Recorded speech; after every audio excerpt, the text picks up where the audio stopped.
মরুভূমির দেশ সমান ইব্রিহি থেকে আমি আহমেদ সবুজ। আজকে প্রচণ্ড গরম পড়তেছে, বিশেষ করে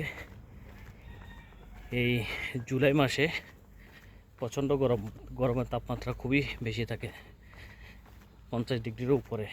এখন এখানকার সময় এখন বাজতেছে 12:30, তারপরে এখন বর্তমান তাপমাত্রা হচ্ছে 47 ডিগ্রির উপর।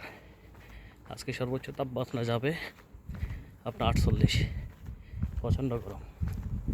আসলে এই গরমের ভিতরে মরুভূমিতে যারা কাজ করে তারা যে আসলে কী অবস্থা, কাজ করতেছে বাইরের লোক আর কি। বিশেষ করে যারা রেস্টুরেন্ট বা দোকানপাটে বা যারা আছে তারা হয়তো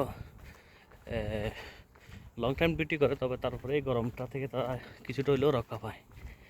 আর বিশেষ করে যারা বাইরে কাজ করে তাদের অবস্থা খুবই খারাপ।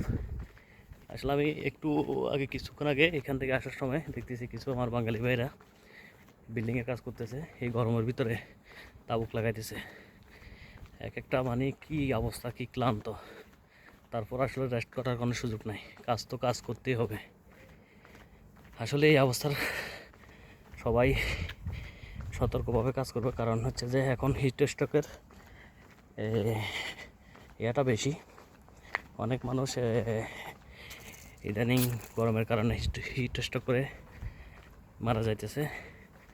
তো আসলে সবার আগে সবার নিজের স্বাস্থ্যের কথা চিন্তা করা দরকার। যদিও খারাপ লাগে, সাথে সাথে আসলে কাজ বন্ধ করে দেওয়া উচিত। নিজে বেঁচে থাকলে আসলে টাকার কখনো অভাব হবে না, ঠিক আছে? নিজের সেফটি ফার্স্ট। তো এই কারণে যারা সকল প্রবাসীরা আছেন সবাইকে বলবো, সবার উদ্দেশ্যে যারা বিশেষ করে এই গরমে বাইরে কাজ করেন তারা যেন বাইরে কাজ করা অবস্থা যদিও খারাপ লাগে, সাথে সাথে কাজ বন্ধ করে দেবে এই গরমের মধ্যে। কারণ আপনার স্বার্থের বাইরে কোনো কিছু করা ঠিক না। অসম্ভব গরম দেখতেছেন, আমি হাঁটতেছি কিন্তু তারপরে প্রচুর গরম, ঘাম বেরোতেছে প্রচুর। তো সবাই ভালো থাকবেন, আল্লাহ হাফেজ।